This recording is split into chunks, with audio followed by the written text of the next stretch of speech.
Halo rekan-rekan semua, selamat datang di channel My Digital Thoughts.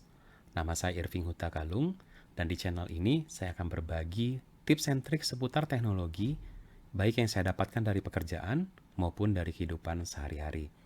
Jadi, jangan lupa untuk subscribe di channel ini dan aktifkan juga notification, supaya rekan-rekan mendapatkan notifikasi ketika ada video-video terbaru. Jangan lupa juga berkunjung ke blog saya di irving.web.id untuk mendapatkan update-update terbaru. Halo rekan-rekan semua, saya mau lanjutkan kembali di sesi video sebelumnya. Saya sudah tunjukkan bagaimana caranya melakukan disaster recovery dengan menggunakan Azure Site Recovery. Nah, sekarang saya akan tunjukkan bagaimana caranya kita melakukan testing ya. Jadi karena kan kalau kita udah pakai site recovery, kemudian kita mau tes nih apakah setup kita sudah benar, apakah semua failover nanti bisa berjalan dengan baik gitu ya. Tapi sebelum ke sana, kita kembali dulu. Saya ingin tunjukkan yang kemarin sudah kita setup ya. Jadi bayangkan sekarang kita ada dua zona, satu di Singapura, satu di Hong Kong. Dan kita punya dua server kemarin yang kita sudah setup, satu server Windows, satu server Linux gitu ya. Dan masing-masing tentunya punya disk. Oke.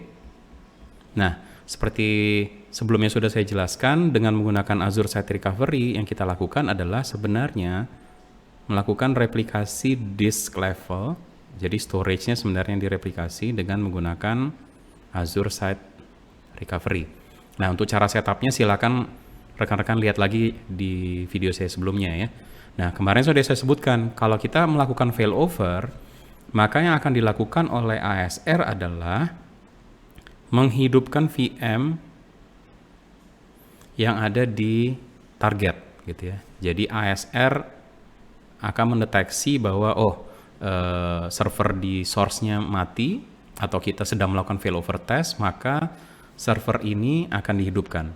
Jadi by default dia mati kondisinya gitu ya, makanya bisa menghemat biaya. Oke. Hal yang sama juga berlaku untuk Linux. Nah, tentunya rekan-rekan tahu sebagai bagian dari operasi atau operation sehari-hari kita harus tes ya. Bagaimana sih caranya melakukan tes? Oke. Sekarang kita masuk ke Edge. Oke. Kita lihat di sini sama-sama, ini yang kemarin kita sudah setup. Jadi sudah ada Windows dan Linux server di sini, kondisinya healthy, statusnya protected gitu ya. Bisa dilihat di sini failover health-nya untuk yang Windows healthy. Kenapa healthy? Karena kita sudah pernah melakukan failover test. Tapi kalau untuk yang Linux di sini ada warning ya.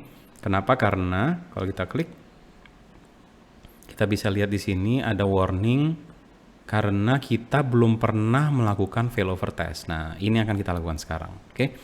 Jadi jangan khawatir kalau ada tulisan warning di sana, terutama untuk yang setup pertama kali gitu ya. Di sini ada warning karena never perform successfully. Oke. Nah, bagaimana caranya melakukan failover test? Gampang. Di sini udah ada tombolnya gitu ya, test failover. Jadi kita tinggal klik test failover. Kemudian nanti ada konfirmasi. Kita tunggu sebentar. Ya. Di sini dari Southeast Asia ke East Asia ya, dari Singapura ke Hong Kong. Recovery point yang akan digunakan adalah recovery point terakhir, dalam hal ini 1129 gitu ya. Dan di sini ditunjukkan bahwa dari site recovery sudah menjelaskan bahwa ini low RTO ya, karena bagus gitu, sebelumnya waktunya tidak terlalu jauh. Nah, kita harus pilih virtual networknya ke yang mana kalau mau failover test. Jadi bisa aja kita menggunakan virtual network yang berbeda. Karena kan kalau failover beneran kan kita udah setup kemarin VNet-nya yang mana gitu. Jadi kalau mau tes dengan failover network yang berbeda bisa, virtual network yang berbeda gitu ya. Atau kalau mau pakai target VNet-nya juga nggak masalah gitu. Ini tergantung SOP yang ada di perusahaan rekan-rekan masing-masing. Oke. Jadi saya akan pilih aja di sini demo target gitu ya. Dan di sini memang ada dibilang ya, recommended-nya sebaiknya beda gitu, tapi nggak apa-apa. Dalam hal ini kita akan pakai. Saya klik OK. Dan rekan-rekan bisa lihat di sini starting test failover. Oke. lagi tes starting gitu ya, tes failovernya, dan kalau kita klik kita bisa lihat rinciannya. Ya, ini lagi dikerjakan satu persatu gitu ya. Jadi ini banyak yang harus dilakukan ya. Jadi dia akan prerequisite dulu cek gitu ya, apakah failover bisa dilakukan. Kemudian dia akan mulai membuat tes virtual machine. Setelah itu baru dia prepare virtual machine-nya supaya sama. Jadi dia akan menggunakan disk yang sama dari hasil replikasi, baru dia akan start. Oke? Karena ini kan makan waktu, ya, saya akan cut dulu, nanti kita akan lanjutkan kembali. Oke, kita lihat di sini semuanya sudah successful ya. Jadi mulai dari create VM-nya, prepare VM-nya, dan start di virtual machine. Kenapa dia harus create kembali? Karena harus diingat ini failover test. Jadi dia tetap harus create dulu VM-nya gitu ya. Jadi kalau kita masuk ke daftar resource group kita, yang menarik di sini adalah karena ini adalah tes ya. Jadi Azure Site Recovery akan membuat satu resource group yang namanya itu sesuai dengan source-nya kita, tapi ditambahin ASR di belakang gitu ya. Jadi kalau kita klik di sini, kita bisa lihat ada resources yang dibuat oleh Site Recovery sebagai bagian dari failover test ini gitu. Nah tujuannya adalah nanti di sini ya kita bisa lihat ini ASR demo Linux namanya tadi, dikasih nama tes, ini semuanya. Ini ada network interface-nya, ada replikanya untuk disk-nya dan lain-lain.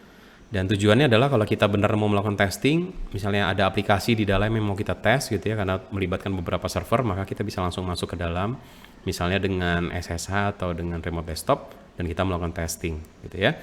Nah, setelah ini selesai, kita jadinya anggap aja kita udah lakukan testing di level aplikasi, semuanya selesai, terus apa yang harus kita lakukan gitu ya? Bagaimana caranya menghapus ini semua? Nah, gampang. Jadi kalau failover testnya sudah selesai, kita kembali masuk ke tadi ke vault-nya gitu ya, ke Azure Site Recovery vault-nya. Kita masuk ke tadi replicated items. Nanti kalau kita masuk ke yang Linux gitu, ada pilihan nih, clean up test failover gitu ya.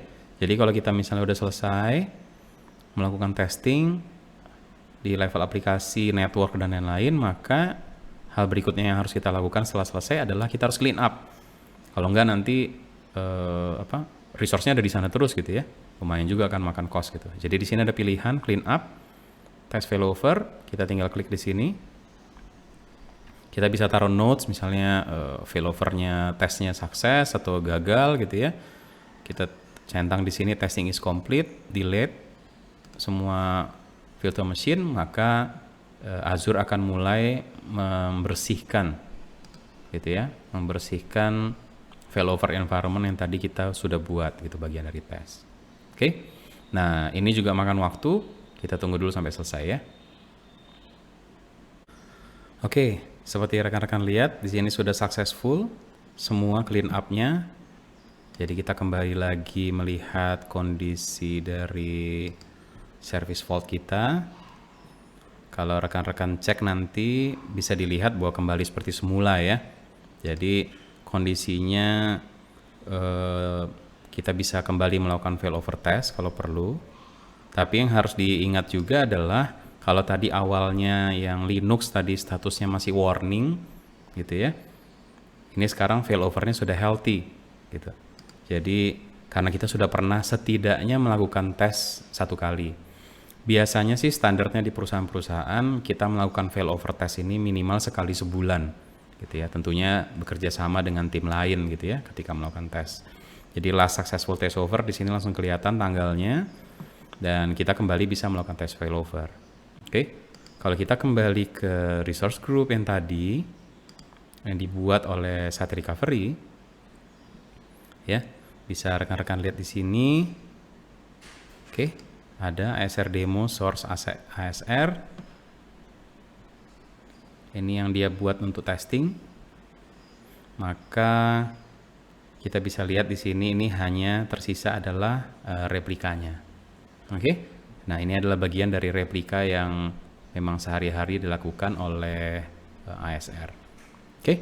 Nah, semoga jadinya penjelasan saya selama 2 video ini, video pertama dulu mengenai cara membuatnya dan sekarang melakukan failover test, bisa membantu rekan-rekan nanti ketika menggunakan site recovery ini gitu ya.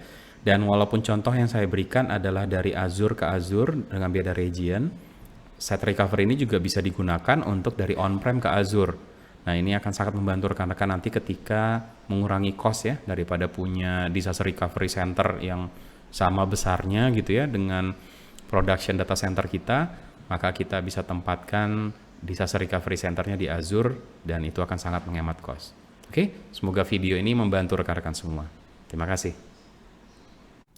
Terima kasih karena sudah bergabung di channel My Digital Thoughts. Jangan lupa untuk subscribe di channel ini dan aktifkan juga notification supaya rekan-rekan mendapatkan notifikasi ketika ada video-video terbaru. Jangan lupa juga untuk berkunjung ke blog saya di irving.web.id. Terima kasih.